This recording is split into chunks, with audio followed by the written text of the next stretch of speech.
परीक्षित के जन्म की कथा महाभारत के युद्ध के समय की है।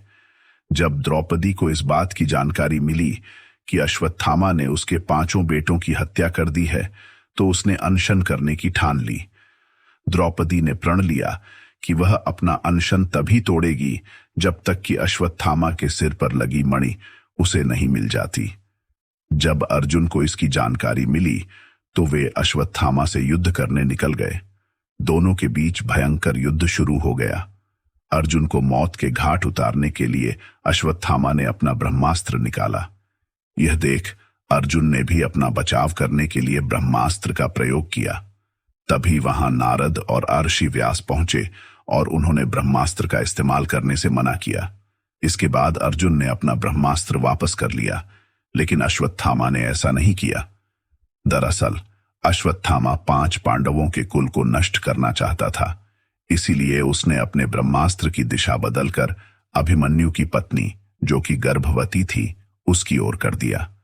इस पर भगवान कृष्ण ने कहा, अभिमन्यु की पत्नी उत्तरा को परीक्षित नामक बेटे के जन्म का वरदान मिला है, इसलिए वह जरूर जन्म लेगा। अगर वह मरा हुआ भी पैदा हुआ तो मैं खुद उसे जीवन दान दूंगा और वह बड़ा होकर एक महान सम्राट बनेगा, जबकि तुम 3000 वर्ष तक इस पाप को ढोते रहोगे। साथ ही हमेशा तुम्हारे खून से बदबू आते रहेगी और वह ऐसे ही बहता रहेगा। यही नहीं, तुम हर प्रकार के बीमारियों से घिरे रहोगे। इसके बाद अर्जुन ने अश्वत्थामा को रस्सी में बांधा और द्रौपदी के पास ले आया। अश्वत्थामा की हालत देखकर द्रौपदी को दया आ गई और उसने अर्जुन से उसे छोड़ने की अपील की, मगर भगवान कृष्ण ने ऐसा नहीं होने दिया और उन्होंने अर्जुन को आदेश दिया कि उसके सिर से मणि निकाल ले और द्रौपदी को दे दे। इधर ब्रह्मास्त्र के गर्भ में जाते ही उत्तरा को तेज दर्द होने लगा। यह देख भगवान कृष्ण ने अपना छोटा रूप धारण किया और उत्तरा के गर्भ में दाखिल हो गए।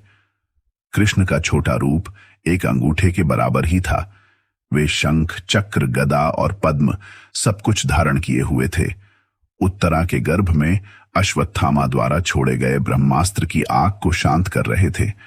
वहीं गर्भ में पल रहा बालक उन्हें देखकर हैरान था कि मेरी मां के गर्भ में यह कौन घुस गया है। कुछ समय बाद उत्तरा ने अपने बच्चे को जन्म दिया, लेकिन वह मृत पैदा हुआ। यह देख वह रोने लगी। उसने भगवान कृष्ण से कहा, ये नारायण, आपने तो कहा था कि मेरा बेटे पर ब्रह्मास्त्र का असर नहीं होगा और वह जीवित ही पैदा होगा। वह सालों तक अमर होकर राज करेगा, लेकिन यह तो मरा पड़ा है। इसे जीवित करने की कृपा करो प्रभु। उत्तरा की बात सुनकर भगवान कृष्ण तुरंत प्रसूति गृह में प्रवेश किया और कहा, हे पुत्री, तुम दुखी न हो, तुम्हारा बेटा जरूर जीवित होगा। मैंने खुद इसके जीवन की रक्षा की है। इसके बाद कृष्ण भगवान ने मृत बालक पर अमृतमयी नजरें डाली और कहा, अगर मैंने जीवन में कभी झूठ का साथ नहीं दिया है और हमेशा ब्रह्मचर्य के नियमों का पालन किया है, कभी किसी लड़ाई में अपनी पीठ नहीं दिखाई है, न ही कभी अधर्म का साथ दिया है, को अभी इसी समय अभिमन्यु का यह पुत्र जो मरा पड़ा है वह जीवित हो जाए। इतना कहने के बाद कृष्ण ने जब उस मृत बालक पर अपना हाथ डाला तो वह जीवित हो गया और रोने लगा। इसके बाद भगवान कृष्ण ने ब्रह्मास्त्र को वापस ब्रह्मलोक भेज दिया। यह चमत्कार देख सभी स्त्रियां आश्चर्यचकित हो गईं। इसके बाद भगवान कृष्ण ने अभिमन्यु के पुत्र का नाम परीक्षित रखा।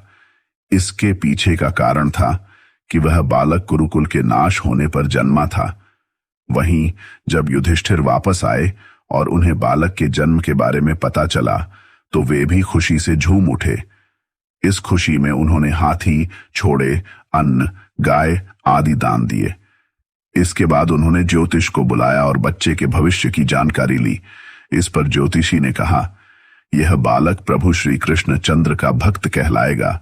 यह एक धर्मी, यशस्वी, पराक्रमी व दानी होगा। ज्योतिष ने आगे बताया कि जीवन में एक आर्षि का शाप पाकर गंगा के तट पर यह श्री शुकदेव से आत्मज्ञान की प्राप्ति करेगा। ज्योतिष की बात सुनकर युधिष्ठिर खुश हुए और उन्हें दक्षिणा देकर वहां से विदा कर दिया।